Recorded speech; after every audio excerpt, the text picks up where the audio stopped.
Bonjour et bienvenue dans ce nouveau tutoriel consacré à MySQL. Donc suite à la demande d'un membre, je fais un petit tuto sur MySQL.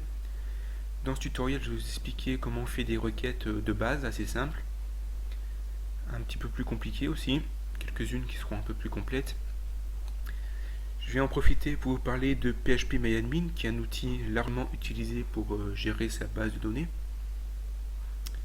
Il y aura une partie théorique et une partie un peu plus pratique. Enfin, grosso modo, dans ce cours, il y aura quand même beaucoup de théorie. Donc pour commencer, MySQL, c'est ce qu'on appelle un système de base de données. Une base de données, ça sert à enregistrer des informations et ces informations seront classées. Donc MySQL a une structure assez particulière. Donc là, je vais vous expliquer via une image que j'ai récupérée sur le site du Zéro. Donc voilà la structure de MySQL. Donc on a des bases de données. Ces bases de données contiennent des tables. Et les tables contiennent des tableaux avec des champs et des entrées. Donc là, c'est un peu vague. Pour mieux vous imaginer, vous prenez une armoire. L'armoire, c'est la base de données. Dedans, il y a des tiroirs. Les tiroirs, ça correspond aux tables. Et dans ces tiroirs, il y a des feuilles avec des tableaux. Ça correspond aux champs et aux entrées. C'est aussi simple que ça. Donc c'est une sorte de système, ça s'imbrique en fait. Vous allez comprendre par la suite en manipulant comment ça fonctionne. Donc il faut toujours garder ça à l'esprit, hein, c'est comme ça qu'on comprend. Donc maintenant je vais revenir un peu sur PHPMyAdmin, je vais vous montrer un peu comment ça fonctionne. Donc l'interface est assez sympathique, c'est en français. On peut choisir la langue ici. Le thème geste original. Ensuite on a des onglets. Sur la gauche on a toutes nos bases de données. Voilà. Donc par défaut il y a des bases de données qui sont créées, comme information, schéma, MySQL, PHPMyAdmin et cdcall. Je suis pas sûr pour celle-là, je vais vérifier. Oui, apparemment. Donc ces bases de données, il ne faut pas y toucher car elles sont nécessaires au fonctionnement de cet outil. Ensuite, là j'ai des bases de données que j'ai créées moi-même.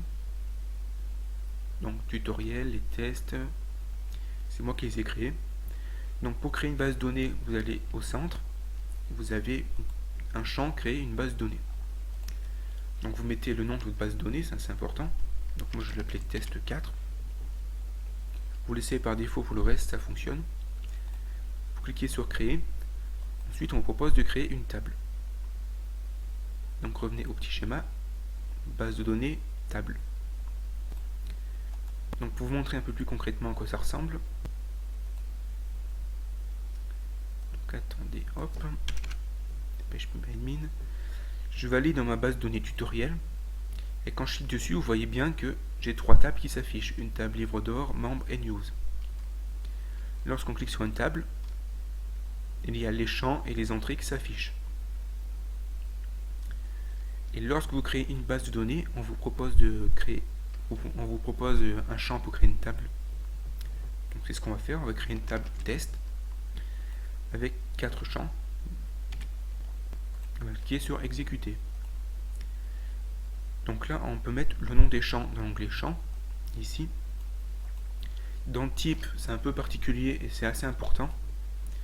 Il faut savoir que les champs peuvent contenir différents types de données. Des données numériques comme des nombres, des données sous forme de texte, des dates et d'autres données encore. C'est celles qui sont principalement utilisées. Donc généralement on utilise les données numériques et les données sous forme de texte. Donc les données numériques c'est int. Ensuite il y a des variantes comme tiny int, small int, medium int. Ces variantes en fait correspondent à la taille. Donc par exemple un tiny int ira jusqu'à 255. Un small int ira jusqu'à 30 000 et ainsi de suite. Donc en fait ça a été créé pour gagner de la place. Lorsqu'on a besoin d'utiliser des nombres jusqu'à 255, on fait un tiny int et ainsi de suite. Donc en fait il faut assez bien choisir ces données là pour gagner de la place sur MySQL. Donc là, moi j'ai un ID, je vais laisser ça en int. Donc je crée un champ ID. Donc généralement, quand on fait un script, on a toujours un champ ID. Ça sert par la suite pour les requêtes, vous allez comprendre. Généralement, l'idée est ce qu'on appelle en auto-incrément. Donc l'auto-incrément, c'est à chaque fois qu'on va faire une entrée, l'idée va s'ajouter. Par exemple, à partir de l'idée 0, on crée une entrée, l'idée va tout de suite aller à 1 et ainsi de suite. On crée une autre entrée, l'idée va être à 2, sans qu'on ait besoin de faire un script en PHP au préalable. Ça sera automatique. Bon, ça paraît un peu flou pour le moment, mais vous aurez un exemple concret bientôt. Ensuite, en index, on peut mettre primaire pour l'idée. Ensuite, on peut créer un champ, je sais pas moi, texte, avec un type texte. Donc les types texte, c'est assez long, ça correspond lorsqu'on a du contenu à faire. Généralement, texte, ça suffit. Donc je connais pas par cœur tout ce qui est ici, tous les types. Donc si vous avez un doute ou si vous voulez savoir à quoi ça correspond, vous faites une recherche au Google et vous trouvez tout ce dont vous avez besoin. On peut créer un onglet, un champ titre avec par exemple un varchar. Un varchar, c'est plus petit qu'un texte. Et on peut préciser le nombre de caractères qu'on autorise. Donc moi j'autorise 60 caractères pour un titre. Un varchar, ça va jusqu'à 255. Un texte, je sais pas, je crois que ça va assez loin quand même. Ça doit aller jusqu'à 65 000, il me semble. Donc avec 65 000 caractères, vous savez de quoi faire. Ensuite, généralement, on crée un timestamp. Donc un timestamp, ça sert à enregistrer des dates. Donc ça, c'est un nombre. Et là, c'est grand, donc on met un big int. On clique sur sauvegarder en bas pour sauvegarder et on a notre table avec les champs et les entrées. Revenez toujours à ça pour le vocabulaire, c'est très important. Donc maintenant qu'on a vu comment fonctionnait PHPMyAdmin, que vous vous sentez peut-être un peu plus à l'aise avec ces histoires de table, tout ça, on va prendre les requêtes SQL. Donc moi j'ai créé une petite table news ici pour vous montrer comment on fait des requêtes SQL. Donc je vais dans l'onglet SQL qui me permet de faire des requêtes. Donc faites attention avec ça parce que c'est pas comme par exemple ce qu'on pourrait appeler une sandbox. C'est-à-dire ce qu'on fait là, ça va le faire pour de vrai sur notre table. Vous allez comprendre par la suite aussi. Donc il faut savoir qu'il y a différents types de requêtes. Il y a deux catégories de requêtes. Les requêtes où on sélectionne des données qui sont déjà existantes. Donc par exemple là j'ai des données qui existent déjà. Et par exemple je veux les afficher sur une page en PHP. Donc ça c'est des requêtes où l'on sélectionne, on lit ce qu'on a déjà enregistré. Et la deuxième catégorie c'est là où on doit écrire des données dans la base. Donc il y a des sous-catégories. Par exemple on peut créer une nouvelle entrée. On peut mettre à jour une entrée. Et on peut supprimer une entrée. Donc voilà, ça fait 4 types de requêtes. Donc je vais commencer par la plus simple, on va apprendre à lire dans la base de données. Donc la première chose à faire lorsqu'on veut lire dans une base de données, c'est qu'on tape le mot select. Select, on pourrait le traduire par sélectionner, sélectionne. Donc on sélectionne. Ensuite, on précise ce qu'on veut sélectionner. Donc là, je vais me placer dans l'onglet News. Donc moi, je voudrais tout sélectionner. Donc il y a un petit raccourci pour dire tout. On met par exemple la petite étoile ou le signe multiplié. Donc ça, en fait, ça se traduit par on sélectionne tout. Ensuite, il faut préciser donc quoi on sélectionne. Donc là, on sélectionne dans la table News. Donc on tape From et on tape News. Donc là, on veut dire qu'on sélectionne tout de la table News. Donc vous remarquerez que j'écris les mots importants en majuscules. C'est pour mieux y voir dans la requête. Si on clique sur Exécuter, ça nous affiche tout. Donc ça, c'est la requête, là, une des plus simples. On peut faire des requêtes un peu plus compliquées. On peut sélectionner, sauf que cette fois-ci, on ne veut pas tout sélectionner. On veut sélectionner, par exemple, seulement l'idée et le titre. Donc on tape select, on tape id, virgule, titre. Ensuite on tape toujours le from pour dire dans quelle table on travaille. Et on tape news. Donc là ça se traduit par on sélectionne l'idée et le titre de la table news. Et on a l'idée et le titre de toutes les entrées de la table news. On peut encore compliquer davantage. On peut par exemple dire qu'on veut sélectionner seulement l'idée et le titre lorsque l'idée est égale à 5. Donc on fait une condition. Donc on tape select, id, virgule, titre, from news. Et là, pour dire que l'on veut sélectionner seulement lorsque l'idée est égale à 5, c'est une condition, on tape where id égale 5. Donc là, ça se pourrait se traduire, on sélectionne l'idée et le titre de la table news lorsque l'idée égale 5. On fait exécuter. Et là, on voit qu'on a l'idée et le titre lorsque l'idée est égale à 5. On n'a qu'une seule entrée.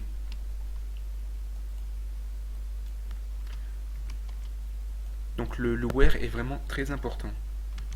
Donc, par exemple, on va dire select, on va tout sélectionner de la table news lorsque l'idée est égale à 6 par exemple.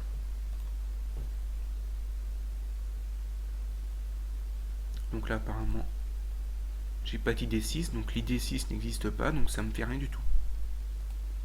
Donc je vais mettre 7 plutôt. Et là on voit que j'ai tout sélectionné lorsque l'idée est égale à 7. Donc c'est pour ça que je vous dis l'idée c'est très important, ça sert à sélectionner les données assez précisément et sans trop se prendre la tête. Donc là je vous ai montré les conditions. Donc là je veux dire que j'ai sélectionné tout de la table news. Where, sauf que la condition ne peut pas forcément être numérique. Là j'ai toujours pris l'idée égale quelque chose, égale un nombre. On peut parfaitement dire on sélectionne tout de news lorsque le titre est égal à titre 1 par exemple. C'est tout à fait possible. Sauf que c'est légèrement différent. Donc on sélectionne tout de la table news lorsque le titre est égal. Et là on met des guillemets lorsqu'on veut taper des lettres. Égal à titre 1. Je mets mes titre 1, oui. Donc là vous remarquez les guillemets, parce que j'ai écrit du texte entre. On fait exécuter et on voit que ça sélectionne notre entrée lorsque le titre est égal à titre 1. Et vous voyez qu'il entoure en orange la condition. On peut encore compliquer les choses. On peut limiter la requête, parce que là il sélectionne tout. On peut dire on sélectionne tout from use. On peut lui dire de mettre ça par ordre décroissant. Donc on dit sélectionner tout from use order by. Order by, donc on précise par quoi on leur donne en fait. Donc nous on veut leur donner par rapport à l'idée. Order by id. Et pour dire que c'est décroissant, on tape desk. Donc là ça se traduit par on sélectionne tout de la table news par ordre décroissant en fonction de l'idée. On voit bien qu'en fonction de l'idée, l'ordre est décroissant. Donc il faut savoir qu'il y a un certain ordre à respecter lorsqu'on fait des requêtes. Le select est toujours en premier. Ensuite on dit ce qu'on sélectionne, ensuite on dit dans quelle table on sélectionne, from, donc là from news, ensuite on précise une condition si on a une, where id égale, je sais pas moi, 7. Ensuite on peut faire ensuite on met order by. Order by, là on tape id par exemple desk. Si on met le order by id desk avant le where, ça ne fonctionnera pas. Il y a toujours cet ordre à respecter. Donc là ça fonctionnera, mais si on met le order by id desk avant le where, ça fonctionnera pas. Donc on va voir quelques autres petits trucs intéressants. Donc là on peut dire qu'on sélectionne tout de la table news, sauf qu'on veut lui dire qu'on veut seulement 2 entrées. Donc pour limiter le nombre d'entrées que nous retourne la requête, on tape limit, et limit se place en dernier. Limit prend en compte 2 paramètres. Ce qu'on sélectionne en premier, donc ça commence à 0. On va dire, par exemple, on va dire que je sélectionne les 2 premiers. Les 2 premières entrées de ma requête.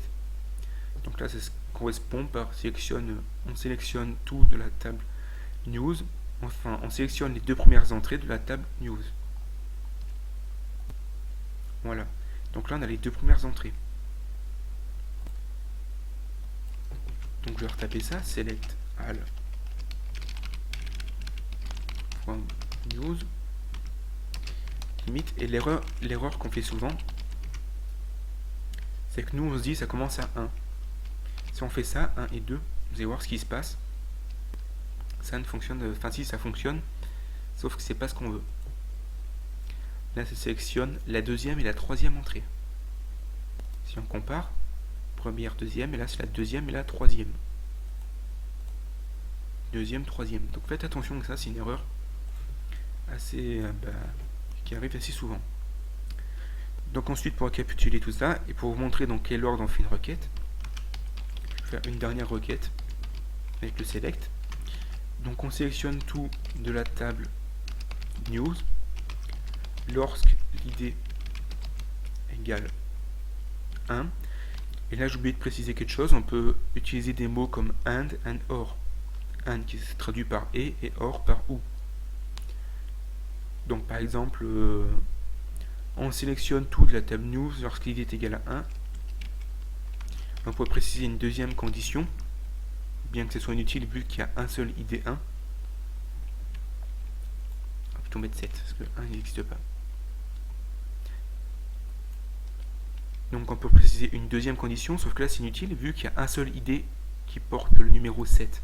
C'est ça l'avantage de l'id, c'est pour sélectionner plus facilement. Donc on pourrait préciser un qui se traduit par 1, qui se traduit par et. On pourrait préciser une deuxième condition. Par exemple titre égale titre 1, quelque chose comme ça. Sauf que là c'est pas utile. On pourrait mettre ou avec un or id égale 8. Donc là ça va sélectionner tout de la table news lorsque l'id est égal à 7 ou 8. Ensuite on veut préciser que ça sera ordonné par ordre, enfin que ça va être par ordre décroissant, donc on met order by. On va dire que c'est en fonction de l'id que ça va être ordonné, décroissant, et on va mettre une limite. On va limiter ça à 0 et 1. La première entrée qui trouve. On va dire les 2 premières entrées qui trouvent. Là je vais rajouter un or pour vous montrer quelque chose par la suite. Voilà. Donc là on constate la forme de la requête. Le select en premier, ensuite on précise qu'on sélectionne. Ensuite on précise dans quelle table on le sélectionne. Ensuite on précise une condition avec un where. id, on précise que l'on veut un id qui est égal à 7 ou à 8 ou à 9 avec le or. Ensuite on précise que ce sera ordonné par l'id en mode décroissant. Et on précise qu'on souhaite seulement récupérer les 2 premières entrées de cette requête. On fait exécuter. Et là on a les 2 premières entrées de la requête. Sauf que cette requête normalement elle affiche 3 entrées. Si je la refais, select all from news where id égale 7 or id égale 8 or id égale 9 order by id décroissant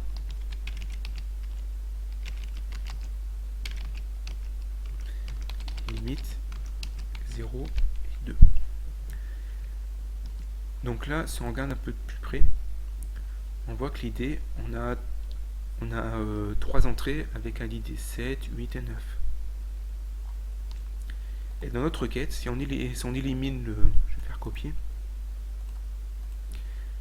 Donc dans cette requête, normalement, ça devrait sélectionner 3 entrées. Sauf qu'on a précisé limite 0,2, donc c'est-à-dire qu'on prend seulement les 2 premières entrées. Si on précise limite 0 et 3, ça sélectionnera les 3 premières entrées que nous renvoie cette requête. Donc voilà, j'espère que vous commencez à comprendre. Donc là, j'en ai fini avec le select. J'ai un peu insisté dessus parce qu'on va retrouver les notions de where, tout ça, dans les autres requêtes. Donc par exemple, la requête qu'on va voir maintenant, c'est comment insérer une donnée dans notre table. Donc pour insérer une donnée, ça marche à peu près pareil que le principe du select. Sauf qu'à la place du select, on met insert into. Donc on met insert into, on précise dans quoi on va insérer les données, donc dans news. On va insérer une nouvelle donnée dans news. Et on précise les valeurs. Donc value. Là on ouvre une parenthèse. Et là c'est important. Regardez bien l'ordre dans lequel sont les champs. En champ numéro 1, on a l'idée, ensuite le titre, ensuite le contenu et enfin le timestamp. Lorsqu'on veut mettre une donnée, lorsqu'on veut créer une donnée, il faut prendre en compte cet ordre. Donc en premier, on précise l'idée. Généralement, lorsqu'idée est en auto-incrémente, on met juste 2 guillemets comme ça. On met rien.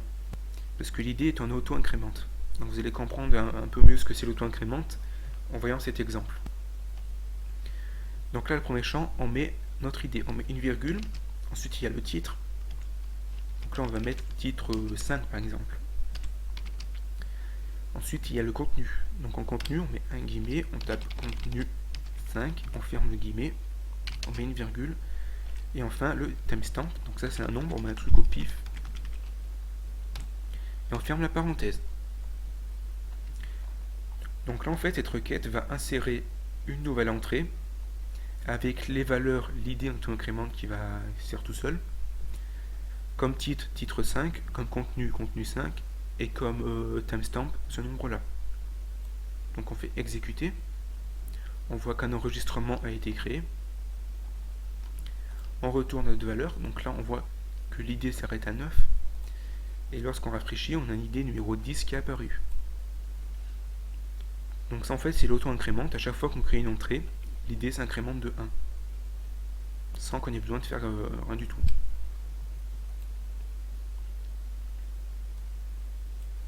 Donc voilà comment fonctionne, comment on ajoute des données. Il n'y a pas grand chose à dire là-dessus. Tout ce qu'il faut faire attention, c'est l'ordre dans lequel on ajoute les données, que ça soit le même ordre que les champs qui sont ici. Et puis ma foi, c'est suffisant pour le moment. Donc dans le même genre que insert into, on trouve le update. Donc le update permet de mettre à jour une donnée qui est déjà existante. Donc par exemple, moi le titre là il me plaît pas. Je vais changer le titre avec de l'idée numéro 10 par exemple. Donc on tape update. Ensuite on précise dans quoi on veut mettre à jour les données. Donc c'est dans la table news qu'on veut mettre à jour quelque chose. Donc update, news. Là on met un petit mot qui s'appelle set là. Et on précise ce que l'on veut changer. Donc on veut mettre à jour le titre. Donc on met titre égal titre version 2 par exemple, je sais pas quoi mettre. Sauf que si on s'arrête là, ça va renommer tous les titres de toutes les entrées en titre V2. Je vais vous le montrer d'ailleurs, donc je vais copier ça. Donc si on s'arrête là, ça va renommer tous les titres. Donc là, 5 enregistrements affectés. Là, 100... Voilà. Donc là, on voit bien que ça met à jour tous les titres. Parce qu'on n'a pas mis de condition. Donc la condition, elle se fait avec le where. Donc là, on rajoute where. Donc on va mettre plutôt titre V3 pour qu'on voit la différence. Where, donc moi, je vais juste changer le titre avec l'id qui est égal à 10. Donc where id égale 10. Et en faisant ça, je mets à jour seulement un enregistrement. Et seulement l'id numéro 10 change de titre. On pourrait utiliser l'attribut and. On pourrait utiliser les and comme on l'a vu tout à l'heure. Donc je vais mettre à jour le titre de mon entrée avec l'id 10 et de l'entrée avec l'id 9 par exemple. Donc je vais mettre titre version 4.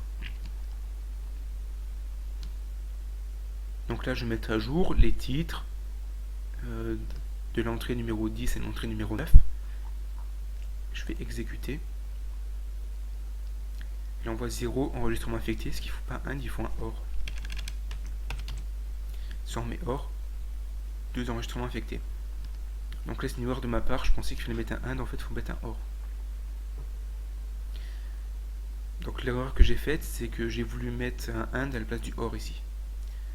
Donc maintenant que je comprends, ça ne veut rien dire, parce que si on veut mettre à jour dans news le titre en remplaçant par titre v4, where id égale 10 et id égale 9. Ça veut rien dire parce qu'il n'y a aucune entrée qui ont l'id 10 et 9 en même temps. Donc en mettant OR, c'est l'entrée avec l'id 10 ou l'entrée avec l'id 9. Bon, j'espère que vous m'avez suivi sur ce coup-là. Enfin, bon, c'est pas grave. Donc là, vous voyez qu'on peut mettre à jour 2 titres en même temps. Voilà. Donc pour update, on peut encore compliquer un peu, mais c'est à peu près... après, c'est à vous de voir. Hein. Et enfin, une commande qui est un peu dangereuse, la delete. Donc delete sert à supprimer des données. Je dis que c'est dangereux parce que ça peut faire des dégâts. Donc on tape delete from. Là on précise dans quoi on veut supprimer. Donc là on précise delete from news. Si on ne précise pas de conditions juste après, ça va tout supprimer. Ça va tout supprimer ici. Donc je vais vous montrer ça à la fin, parce que pour l'instant ça m'embête un peu de tout supprimer. Donc moi par exemple je vais juste supprimer l'entrée numéro 10, là qui est ici. Donc je vais delete from news, where id égale 10. Et là ça va me supprimer l'entrée numéro 10. Donc là il me précise quand même, il est gentil, il me précise si je veux vraiment supprimer. Là je rafraîchis et l'entrée 10 a disparu. Pareil que tout à l'heure, on pourrait préciser un OR entrée 10 ou l'entrée numéro, je sais pas moi, 8 par exemple. Donc j'ai supprimé l'entrée numéro 9 et 8. Donc avec l'attribut OR là. Avec le mot-clé OR. Là, hop. Et là on voit que ça m'a supprimé ce que je voulais. Et enfin pour terminer, c'est pour ça que je dis que c'est dangereux quand même comme requête, parce que si on oublie de mettre une condition avec le where, si je fais juste delete from news, que je fais exécuter, ça me supprime tout. Donc là je peux tout cocher, afficher, ça va tout me supprimer. Aucun enregistrement. Donc voilà les requêtes de base. Donc là c'est un peu un cours théorique. Bon, j'espère que vous m'avez suivi, que vous avez assez bien compris de quoi je parlais.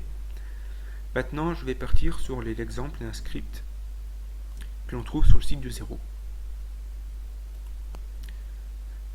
Donc avant, je vais insérer une entrée vu que j'ai tout supprimé tout à l'heure. Donc l'idée, je mets rien, titre 1.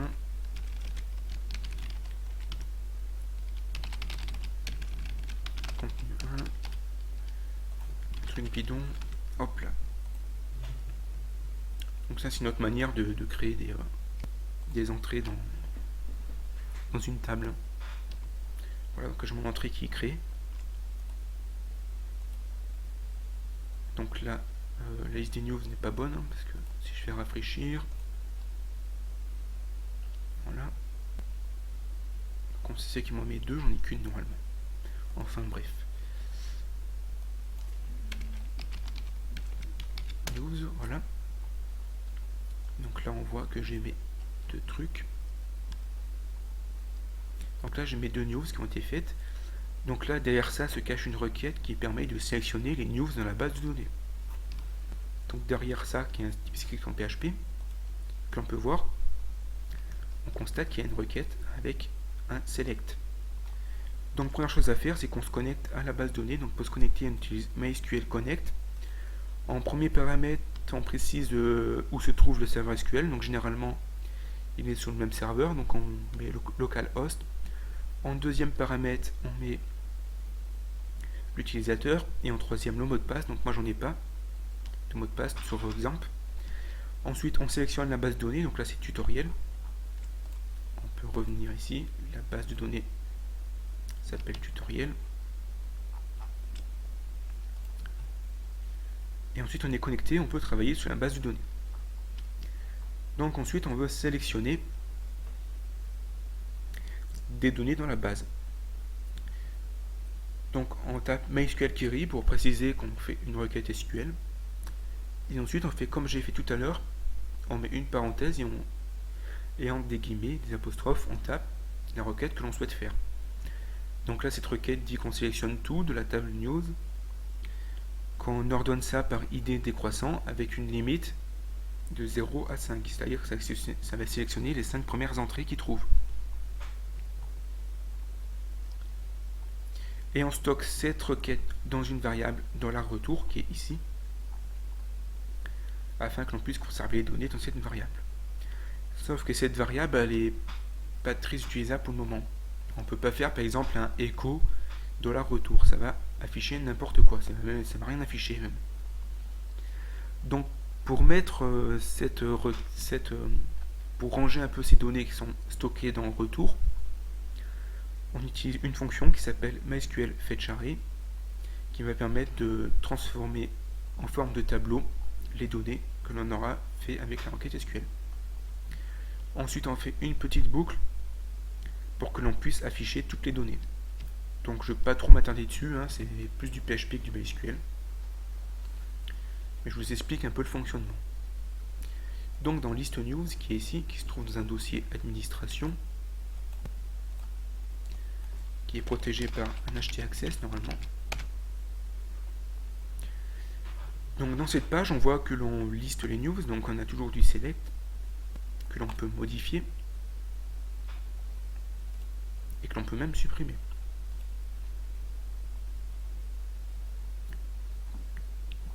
Donc première chose à faire, c'est qu'on a une petite requête. Donc cette requête permet d'insérer des données dans la table. Donc cette fois-ci, on n'a pas besoin de mettre une variable avant, par exemple, on n'a pas besoin de faire s données, par exemple, égale. Ça sert pas à grand chose, étant donné que l'on récupère rien du tout. On veut juste insérer des données. Donc ça, on n'a pas besoin de marquer ça. Donc on tape toujours MySQL query, une parenthèse, des apostrophes ou des guillemets, ça dépend comment vous faites. On peut mettre les deux. On marque insert into pour préciser qu'on peut insérer des données dans news avec les valeurs. Donc là on a l'id, donc on met rien, vous voyez ici.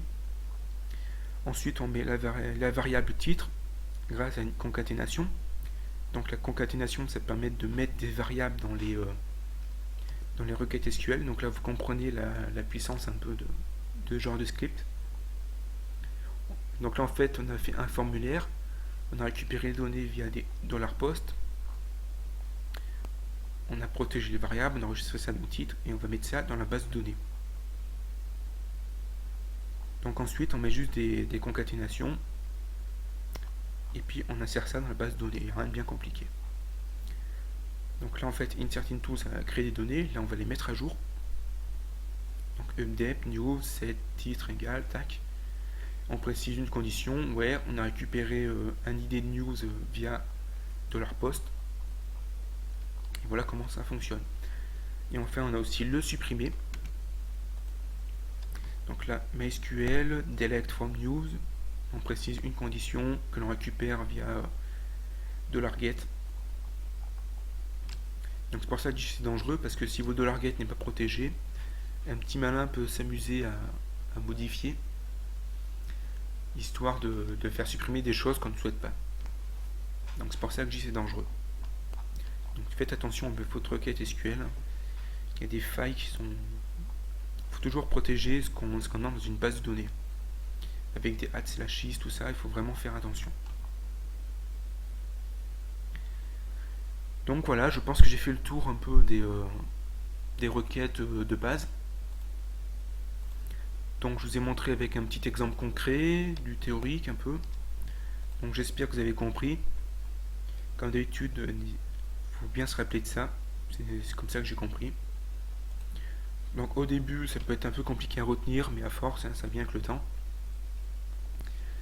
Donc si vous avez des questions, n'hésitez pas à aller sur le blog, mettre des commentaires, ou sur Dailymotion. Parlant du blog, je me suis enfin fait un compte Twitter. Donc vous pouvez me suivre sur Twitter en cliquant ici. Donc honnêtement, je suis pas très à l'aise encore avec ça, mais bon. Comme ça, pour avoir des nouvelles en temps réel de ce que je fais sur le blog. J'ai aussi fait une page à propos pour me présenter un peu. Donc voilà, j'espère que le tuto vous aura plu, puis à bientôt.